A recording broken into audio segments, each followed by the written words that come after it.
Thank you for joining us for our 4G podcast. Our 4Gs stand for gather, grow, give, and go. And those 4 words have been descriptive for us for many years. It helps our people know what we're called to do and how we're to spend our time.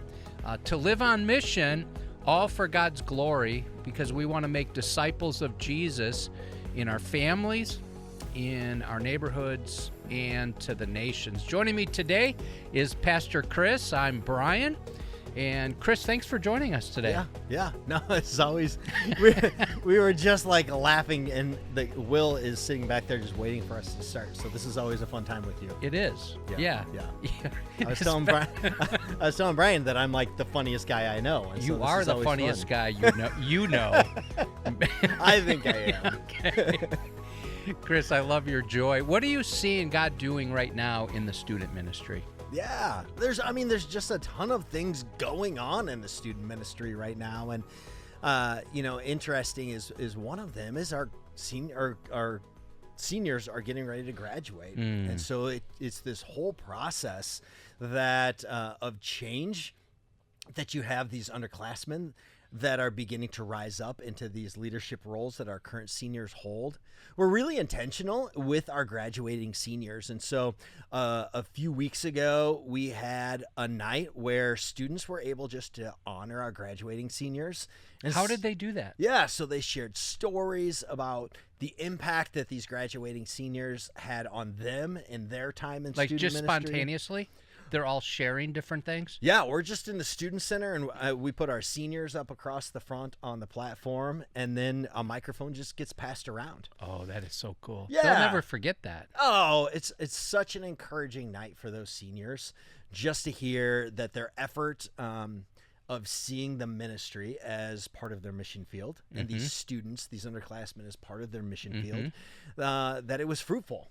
And so it's very encouraging for our students to share. And there's always funny stories, and then there's stories about, man, at camp, like I remember when you took and you spent time with me as we really wrestled through some things. And so we've got coming up in a couple of weeks now, we actually flip the tables on them, and it's our night, we call it a senior charge. And so we have our seniors actually take and charge the rest of the youth group to step up into taking that as their ministry. When do they do that? Yeah, we'll do that. It was supposed to be tomorrow, but we've got a bunch of seniors that are out of town, and so we pushed it back. So it's in 2 weeks. Okay. We're going to do that. And what it really is, it's like these milestones for our graduating seniors to help them process through graduating and taking their next steps, but it helps the rest of the student ministry to process through, like, man, like, these people who have been leading, they're not going to be here specifically in the student ministry. And so we've got to step up and fill those gaps. You also have the senior blessings from the parents. Yeah. Wow. What is that like for you every year? And Pastor Kyle was doing it. You've been in student ministry for many years, so you've seen this. You're right. What do you see in the students' faces when they hear their mom or dad give these blessings? Yeah. So, we've given those blessings over both of our kids, over the years, and so it's such a cool time. Our students on Sunday morning, all of our students are like, "Can we go up and watch the videos?" And so we actually brought our growth group up to the sanctuary, and they were able to watch through some of those senior blessing videos on Sunday morning, and so it's a highlight for our students, and it's interesting for our parents because they're like, man, we hate doing this. And it's not that out of a dreadful heart, but they know that their students are taking that next step. Right. Yeah. Yeah. It's this big milestone. And so for our students, it's such an encouragement for them. I had one student a few years ago, though, that he was like, that was the first time my dad ever told me that he loves me. Whoa. And so good that dad did, but kind of sad that it took until then. Right. And so, but it was very impactful on him. He was like, I always knew my dad loved me. He just never said it. And so, good word for us men. Yeah. Tell your Put kids it into you love words. them. Yeah. Yeah. Hug Absolutely. them. Tell them you love them frequently. Yeah. Yeah. Continue to reaffirm them in that. And even the blessings that parents are giving, they're so special, but those blessings should be given on a regular basis, right? Right. Yeah. And so it's, no, you're exactly right. We should be reaffirming our kids and pointing them. Essentially, that's what those blessings are, is to take and to commit, once again, your child to the Lord. Yeah. And to say, God, I know you've got amazing plans for them. I don't specifically know what those are, but I trust you. And what a great example to lead for your kids in the process of doing that. But then, yeah, it's just such an encouragement. Yeah, for they're those words kids. of life. Yeah. I just flashed back. We did child dedications last weekend. So you take this young child and then you blink and all of a sudden they're graduating from high school. Right. It's another way to bless, right? You said it's to dedicate, to say, I trust you now. I'm trusting you to the Lord as you go out and live your life on mission for the Lord and his purposes. Yeah. Chris, one other thing you're doing is you're giving a gift to seniors. Describe what it is and why you're giving that. Yeah. And this has been going on here as long as I've been a part of Edgewood, is that the church as a whole gives something of a Bible, a study Bible to our graduating seniors. And this year I was like, you know what? Our students all have stacks of Bibles at home. And so I'm like, let's do something a little bit different. So we got Moody commentaries and gave those to our students with the hope now, like, okay, you've already got a Bible. This is going to help you to dig even deeper. Yeah. And into what that's. And did you say students already are excited about it? They loved it. Yeah. They loved it. So yeah, I think they were expecting a Bible, and it's the freedom that we have here in this country that Bibles are so readily available. Right. But they've already got several Bibles. But a student might not go out on their own and buy a big, thick commentary. Totally. Right? But that's going to go on their bookshelf or wherever they go. They're going to have access to that. Yeah. Fabulous. Chris, you recently changed your meeting schedule. You now meet on Thursday nights. For many years, you met on Wednesday nights. Why did you do that? What was behind it? And then how would you evaluate how it's going? Yeah, man. It's made my life busy. Just trying to work through like all of the pieces of what that looks like. Essentially what it comes down to is Edgewood's growing.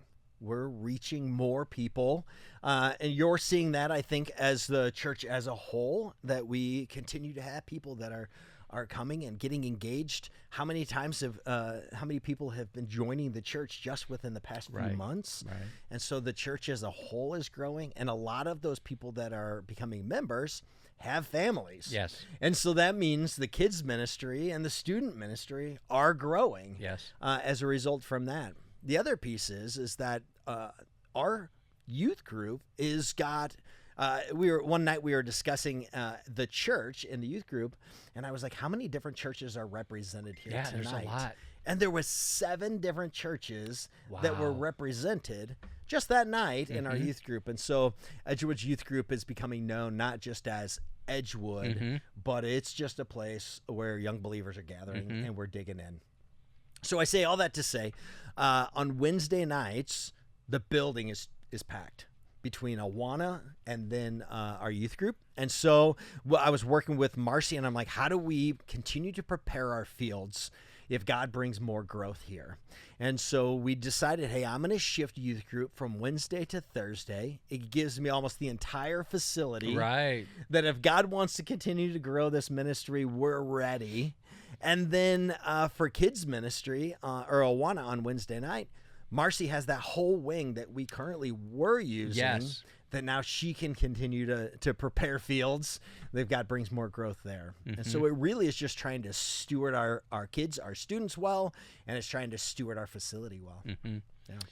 Chris, one of the main reasons I wanted to have you on is you and Jamie just went to a conference. It's called the D6 conference. And my guess is that's from Deuteronomy chapter 6, which really is a charge to parents. And then chapter 11 talks about grandparents and the Psalms. You preached on a Psalm. Just the importance of parents and grandparents having the Lord impress upon their lives, so they need to walk with the Lord, love the Lord their God with all their heart, soul, strength, mind. That's in the first part of Deuteronomy 6. And then it talks about imprinting that upon their children and grandchildren. So you knew going into that conference that that's what that was about. Yeah. Kind of family discipleship. How can we leverage our resources to help equip parents and grandparents to live out their faith in their homes? Yeah. So you and Jamie went. Tell us a little bit about the travel. That wasn't so. Airline travel today is not the best, is I it? usually have had a great time in travel. I mean, airports already are not a fun place to just sit, but we've always had an easy time with travel. Even with our kids, we traveled well. And it was delayed flights, and we were supposed to go out of Moline, and we ended up having to drive right at the speed limit, we'll say. But are you lying in church? In the mezzanine? We had to fly down to we had to drive down to Peoria and go out of the Peoria airport. Wow. And we got there, we walked and then walked straight onto the plane. Like we almost missed that flight. So our flights were all delayed, so we actually got to the conference several hours late, and then on our way home, we ended up getting thrown into a hotel because of flights, and so we got home.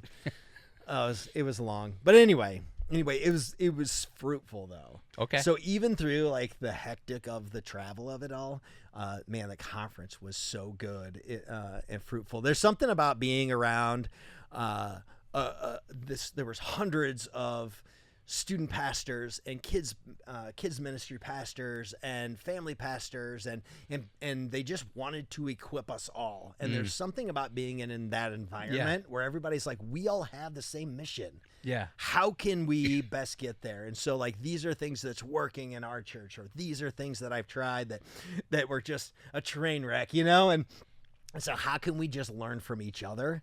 And really with all the intent of how do we reach the next generation with the gospel? And so that's what family ministry really comes down to, is how can we take all these pieces but really leverage for the gospel? And so it's parents understanding. You just shared with Deuteronomy 6, Psalm 78, discusses how we're supposed to pass the hope of God down from generation to generation. And specifically, it says that fathers are supposed to do that. Yeah. And so, dads, it really puts a charge on us that under the leadership of us in the house, that it's our responsibility to be the primary disciple makers of our kids.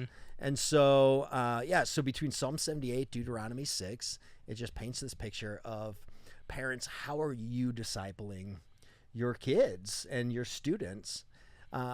No matter how you feel, statistics continue to show that parents have the most influence with their kids, even up into college. I was reading a study just yesterday that was showing the influence that parents still have with college students. And I'm like, man, so often when students graduate, parents are like, "Oh, we're free," right? They're 18. It's all on them, and it's like, no. Like, don't let off the gas. Right. Keep walking with them. Your role changes some. Absolutely. Right. So when you have young ones, you're like a commander. You're in high school years. You're kind of a coach because you're wanting them to begin taking responsibility. And then when they're older, like our daughters, we're more in a consultant role. Yeah. But we want to be active consultants. Yes. Like always available, always ready to help.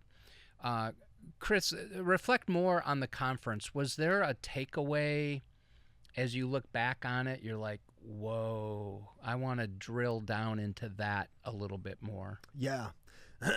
Excuse me. There was just several things. My mind has been spinning since, especially since we got back from the conference, that I'm like, there's so many things we could do to really help reach students, that we could do to reach the next generation.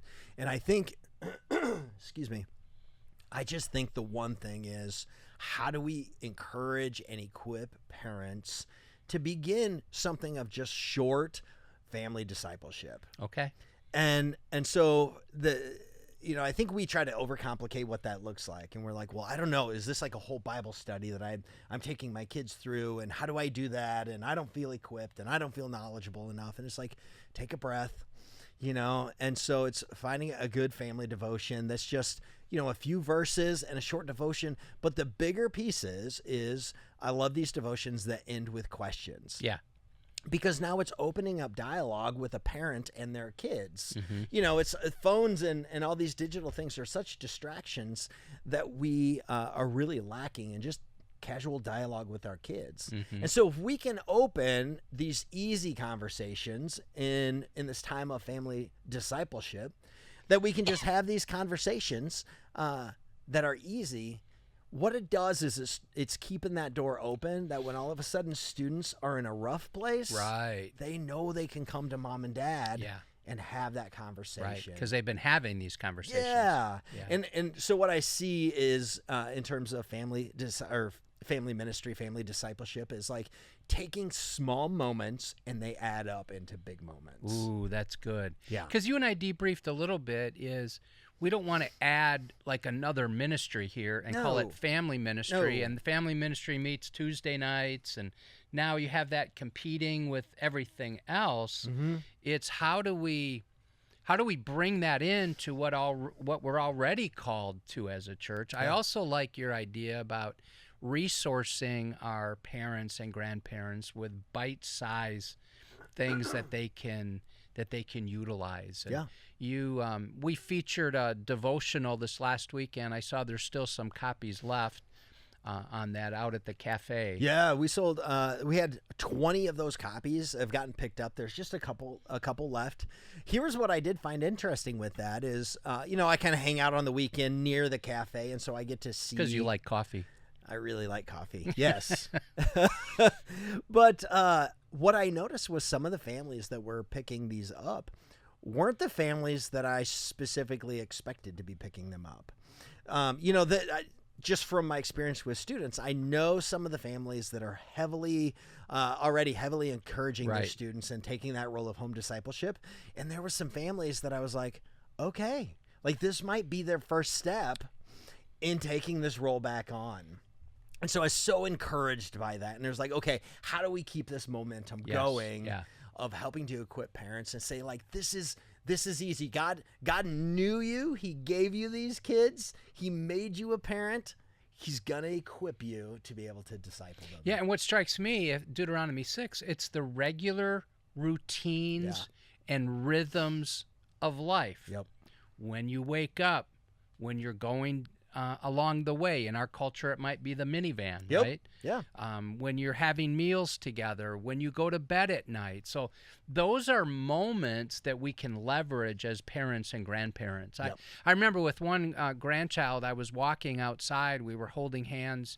He was pretty young, maybe 2. And I just decided to be intentional. And I'm not always, but I want to be. Yeah. And I said, hey, who made the trees? And he just simply said, God did. Well, who made the birds? And we're looking at the birds. God did. Well, who made you? He goes, God did. Yeah. That took 15 seconds, and then he was picking dandelions and running off. But I think parents, let's really be intentional. Yeah. Because I know when I am, it's the same. You and I have talked about this. It's the same with evangelism, right? If we're intentional, if I'm intentionally thinking, okay, who does God want me to talk to today? Or I'm intentionally outside in my front yard, on my front porch, and I'm just hanging around, just kind of scanning if any neighbors outside, or I go for a walk in front of the neighbor's house just to see. Yep. If I do that with intentionality, I almost always have conversations. Oh, yeah. Yeah. But if I get home, I hit that garage door opener, we go in and eat, we go in the backyard and grill, then we sit down and chill, right? Yeah. But if I'm intentional, so it's especially important in parenting and grandparenting, isn't it? Well, it's just difficult. You get home from a long day at work, and your kids get home from a long day of school and sports and extracurriculars, and everybody gets home, and you're just like, all I want is to eat and to sit here for a moment, right? Yeah. And so there's like, God commands us to rest. So Right. I'm definitely not sitting there saying like, don't rest. But how do you, again, it's just taking those small moments. Yes. That conversation you were just discussing Yeah. is going to have huge impacts in piling up those small moments into something big. I like that phrase, piling up. Yeah. Chris, you preached a sermon a couple years ago that was very powerful. I didn't get to hear it live. I listened to it early on Sunday morning, so it was Saturday night service, which, by the way, thank you, Dave, Will, Chad, everybody who's running tech, and just to be able to do that. It's always better in person, but if you can't be here in person, that's a very helpful alternative. But I was struck during that message.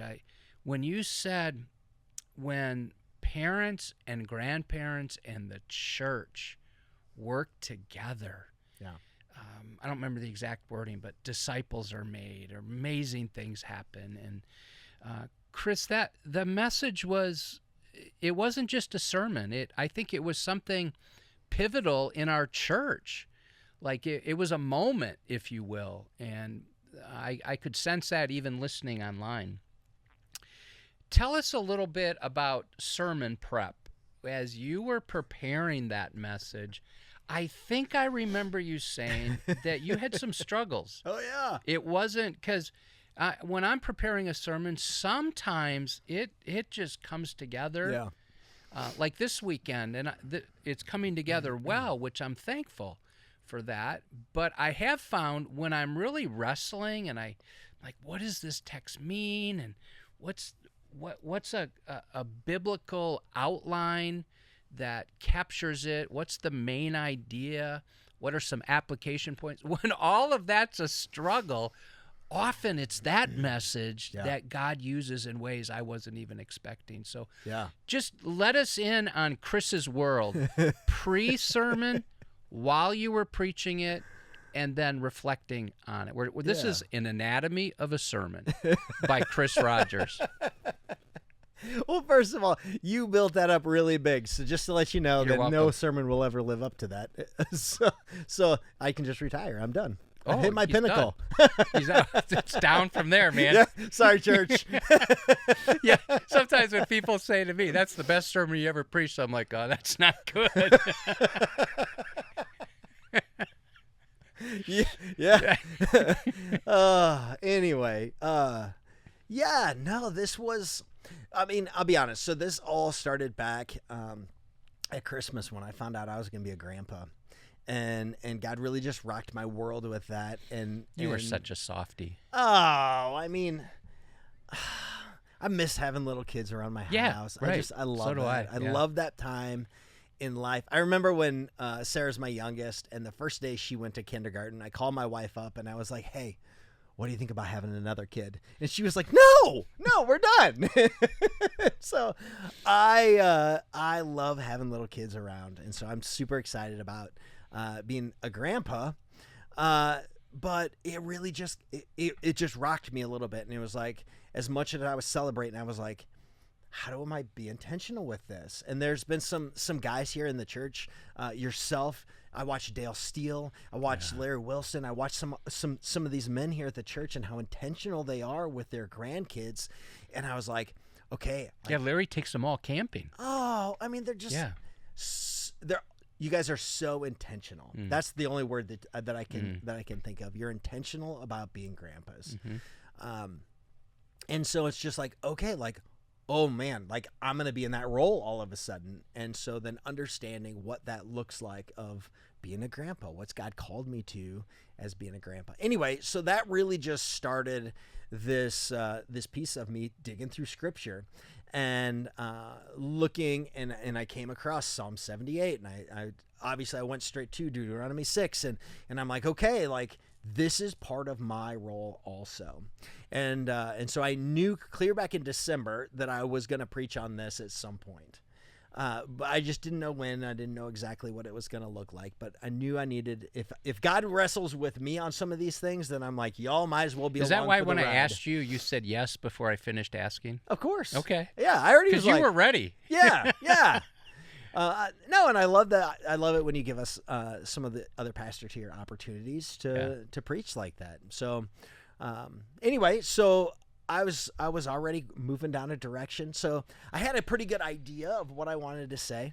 But I took when I actually started putting it on paper, there's sometimes you said like it just flows and it's easy. And I remember there was one sermon I wrote in like 40 minutes, and I was just going to town. And this one I had to fight through, and I was like, how do I handle this well? How do I handle God's word in this? Because it's heavy. It is. Yeah. It is. It's a charge. You said that earlier. Like, this is a charge on parents, a charge on grandparents, a charge on the church. Yeah. And it's the charge that God gives us in Scripture honestly looks very different from what culture is telling us. Yeah, so you knew you were countercultural. You also know you're fighting kind of, let's just call it, passivity in parenting. Yeah. Right? Where parents are kind of maybe not as engaged. So Yes. you're like, how can I communicate this with grace, That's but exactly with truth, Yep. without with this charge that is direct, but also compelling, right? Yep. And yeah. Yep. No, you're exactly right. And so I finally so you write sermons like every week, and so you've got a style that goes down of your schedule of it. If I don't have my sermon done like 2 weeks beforehand, I'm already like taken that, in. Chris. You make me look bad. When I'm only doing a few years, I have time. Okay. A few times a year, I have time. But so all of a sudden, I found myself on Tuesday, and I was like, okay, I've got a good working copy of this. And so what I do then, you were saying like this is the anatomy of my sermon prep, is I preach to an empty room, and I just want to hear with my ears what this sounds like. Yeah. Transitions and tone, and you can pick up a lot. Yeah. And so I'm only partway through, and I'm like, nope, this is junk. The whole thing? This is on Tuesday before you preached it. This is on Tuesday. And so I was like, no, I don't like this. Did you stop preaching, or did you get through the whole thing? No, I just stopped. I just stopped, and I just started reading through the rest of it, and I was like, this isn't what I want this isn't what I want our congregation to hear. Okay. This and I think the bigger piece is I didn't think this is what God had for our congregation to hear. Yes.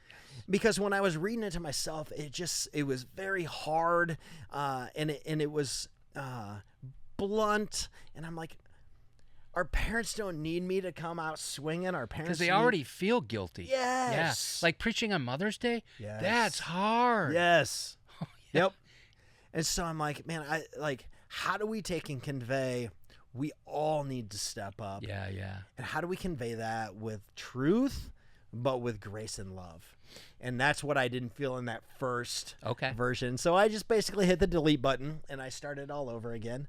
And I spent it went down much easier, and then on Thursday I took and I preached it to that same empty room, and there's like 10 people in this Anybody empty room. get saved? Yeah, like 10 people. It's amazing. Wow, I know. I was right. like, this is great. Thursday's Revival. better than Tuesday. So and I'm like, okay, this is what God has for our church. I truly believe that, and I love that process so, you went through. I was excited to take and be able to share this with our church. And it was interesting because there was some things that I said that pushed. Yeah. And I remember there was one time, there's one phrase that I talked about, and I said that I've told my kids that they're not number one in my life. Yeah. And I just I kind of let people You sit paused. in that. Yeah. And at one service, like there was somebody that was like, oh, this gasp, and they leaned to the person next to them, and they're like, can you believe this? And I was like, because God's supposed to be number one in my life. When you paused and then said that, people are like, oh, right. Yeah. And it's like, I wasn't trying to take and create a dramatic moment. I just wanted people to sit in that for just a moment, and then be like, oh, that is. God calls us in Deuteronomy 6 to love him with all of our heart, with all of our soul, all of our might, for that to be written on our hearts. And so, he needs to be number one. And because he's number one for me, I want him to be number one for my kids. And so I shouldn't be number one in my kids' life either. Right. I want God to be number one in their lives. Big part, Chris, that hit me that dovetails with that when I was preaching this last weekend. I spent quite a bit of time on idolatry because the first part of 1 Thessalonians 1 talks about that you turn to God from idols. and how if we don't intentionally evangelize, disciple our families, they will default to the idolatry of culture. Yeah. Right? Oh, yeah. Because we're swimming in it. I will too. We all will. Yep. So we need that. And I'll interrupt you yeah. because when I was at that conference, that was one thing one of the speakers said. He was like, "You're discipling your kids. It doesn't matter whether you think you are or not. You're discipling your kids. Are you discipling them towards Jesus, or are you discipling them towards culture?" Whoa, that is powerful. Yeah. Because we think, well, I can't disciple. It's better to say, no, you are already. You are. What kind of influence? And that could be a negative influence. It could be an activity or language that you're using, or maybe we think of those things. Yeah. But it could also just kids see, like, if we're sold out for Christ or not, right? And that has an effect on kids. Yeah. I think it was you that shared a study that was talking about that kids that hold on to their faith into college and after it, that there's high rates of it when parents are genuine in their faith and authentic in their faith. There's high rates of students that become believers with parents who are not believers. But the biggest, am I saying this right? You got it. Yeah, the biggest flex in numbers of people who walk away from their faith are those that have parents that are lukewarm. Yes. Am I saying that right? That's from exactly. That study? Yeah. It was a 50-year study. So they Yeah. studied it for decades to show crazy. that parents who are passive, parents who are lukewarm in their faith, they don't have a real positive impact upon children. Yeah. Now, I'm not saying any of that to heap more guilt on parents, no, right? no. Because parenting it's like the hardest job you'll ever love, right? Mm-hmm. It's very, very difficult. But it just reinforces the point of being intentional. Yeah. And letting your kids and letting the people in your home, your kids, your students, see that you love God with everything that you have. Yeah. Yeah. Which goes back to Deuteronomy 6. It's got to start with us. Absolutely. Because it starts with the parents. Yeah. Yeah, that we love God with everything we have. Yeah. Chris, you have a lot of things going on this summer. Yeah. Give us an update on some of those, some of your travels, how we can find you, where you'll be this summer. Good luck. Yeah. So, there's a lot of moving pieces this summer, and I love that for our students. Yeah. And I thrive off of that personally. So we have got, everything's changing with our move to Thursdays. And so we're working through a lot of components there. But then we're going to be I'm taking some of our juniors and seniors to Summit, which is in Manitou Springs, Colorado, and they're going out there for 2 weeks of worldview training. And so this is like intense. They bring in some of the best speakers across the country, and our students are in class for like 8 hours every day, learning from the best biblical speakers in the country. And like Christopher Yuan, oh yeah, John Stone Street, a whole bunch. Jeff, who's the director of Summit. Don't throw me under the bus. Yeah, I don't remember his last name, but he's amazing. They're quality people. Yeah. And so they're going through and they're just touching on kind of almost every topic, anything from creation to sexuality to political things, on how things are moving in terms of politics. But they talk about abortion, like everything's on the table.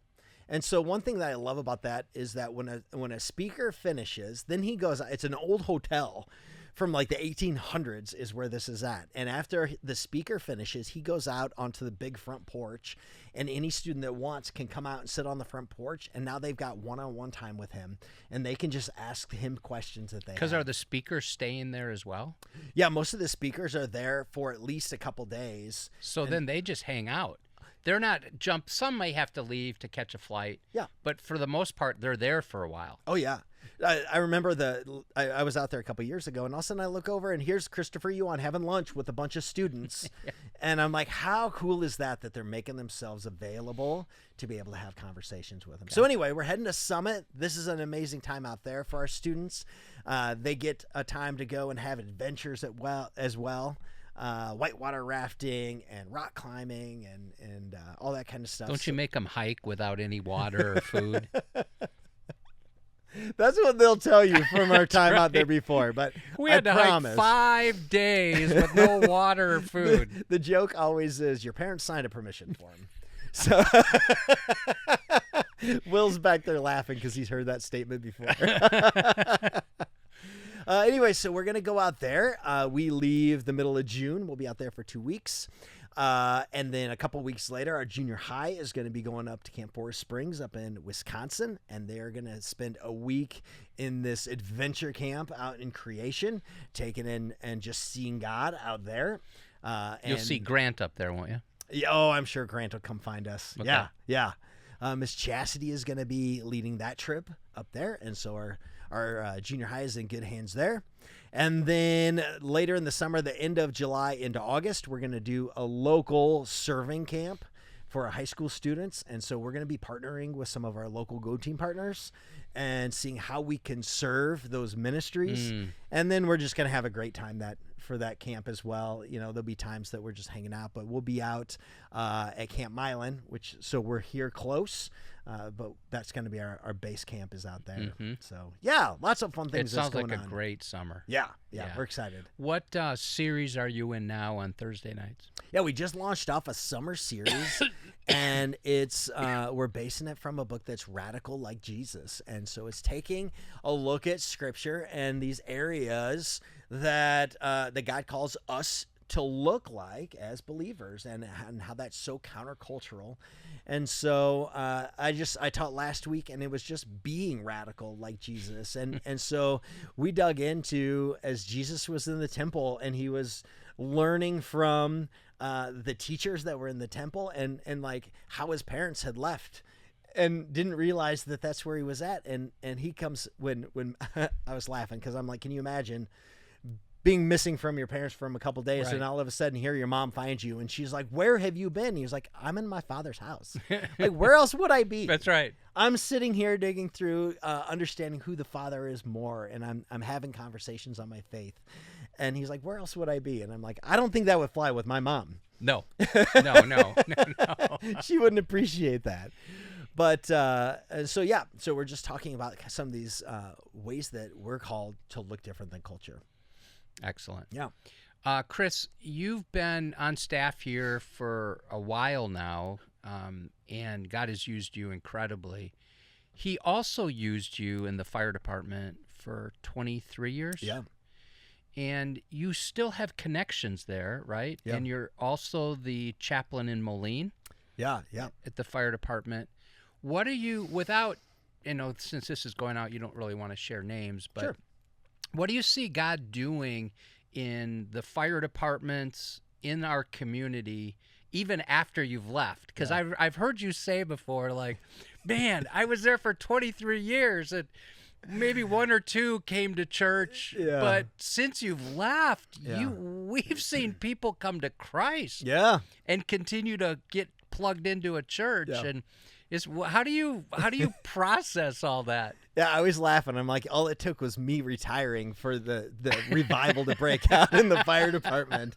And so, I am the chaplain for both Moline's fire department as well as Rock Island. And so I love that it gives me a chance to get to stay connected with those guys, stay connected with just the fire department as a whole. When I was on the fire department, I was like, okay, this is where God has me. This is my mission field. And so I just embraced a really tough mission field. But I was like, okay, whatever it is God wants for me here. But after I've retired now, there's been numerous guys now that have come to faith. It was awesome. There was one of my buddies that I've known for so long. And he and I were having a conversation about some life stuff that he was going through. We were actually at the cafe here at church. And finally I was like, you realize it's Jesus, right? And he was like, wait, what? and so I laid the gospel out, and he was like, I know that. And I'm like, but do you trust it? And so I was like, there's a difference between knowing who Jesus is and trusting who Jesus is. And he was like, I don't know.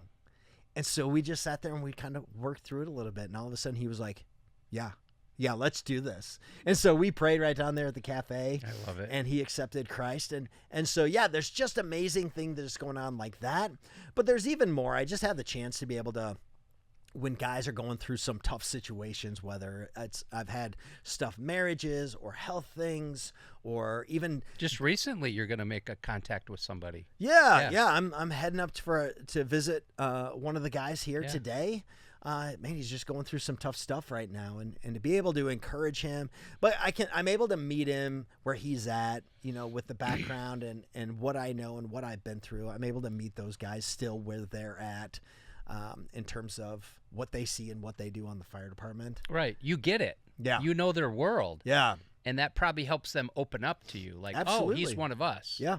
And then so many of these guys I've been working right alongside. Right. I've been in horrible calls, right next to each other. Right. And we rely on each other in those moments. And so, there's trust that's built there. And so when I share the gospel, there's some trust that's there. Yeah, and I like it how you're staying connected to real needs, right? Because as we pastor, it's easy to just be around church people or church kids. Yep. It's good for us to be out in the community. And I get that serving as the chaplain for the Missing Person Network. When I get that call and there's a parent who doesn't know where her daughter is and she's been missing for 2 days. Oh. Yeah. But what an opportunity, right? Absolutely. To minister God's grace. Yeah. Well, Chris, thank you for joining us today. It's always a delight to have you on. And we want to encourage you to keep living out your faith, keep being intentional for Christ. Just a little teaser. This weekend, I'll be preaching on the Great Commandment. So we've unpacked the Great Commission, the Great Commandment, love God and love your neighbor. And what I find very interesting, when a scribe asks Jesus, what's the greatest commandment, he quotes the Shema from Deuteronomy 6. Yeah. But then he goes to this verse in the middle of Leviticus. They didn't see this one coming. Okay. They quoted the Shema twice a day, right? He quoted a verse in Leviticus that says, love your neighbor as yourself. And they're like, they didn't see that one coming. And as I've studied more, it's very interesting. There's 2 commandments, but when Jesus refers to them, he calls them one commandment. You shall love your neighbor as yourself. There is no other commandment, singular, greater than these, plural. Oh, wow. So they're linked. That's so good. Isn't that good? That if we say we love God, which is easy for us, we're in church. Yeah, we love God. Let's even sing to him. Yep. That's easy to say. Am I loving my neighbor? Like, oh, wait, that neighbor's noisy. Yeah. I don't like that neighbor, right? Yeah. That neighbor's of a different political persuasion or whatever our categories or our tribalism, right? Yep. We can discount, dismiss different people, but we're not allowed to do that. It's one commandment, love God, love our neighbors. Wow. And so wherever you're living, if you're in a dorm room, you're in an apartment, maybe you're 20 years old, you're still living with your parents, or you've been in a home in your community, that's where God has you right now. You are there on purpose for his purposes, and that's to reach those around you. What if loving your neighbor meant your actual neighbor? I don't want to talk about that. Well, we just read a book called The Art of Neighboring, and that's really kind of the tagline in there. Yeah. Like, I'm supposed to love my neighbor. Well, I don't know who well, wait, what if it's my actual neighbor? What if it's the 11 houses around our house? So my wife and I, we talked about that when we were reading through the book, and I was like, between the two of us, I think we got the names down. All right. And so I was like, I don't even know the names of some of the people that are living in that part of my mission field. And so like, what does it look like for me to take and walk across the street and get to know them a little better? Yep. So we're in a series called Mission Ready, and we want to be ready for the mission God has for us. Thank you for taking the time to join us. We trust that these podcasts are useful to you. If they are, if you click like or even share them. That helps other people even to see them so that we can benefit others. Keep walking with Jesus and keep living on mission. Thanks again, Pastor Chris.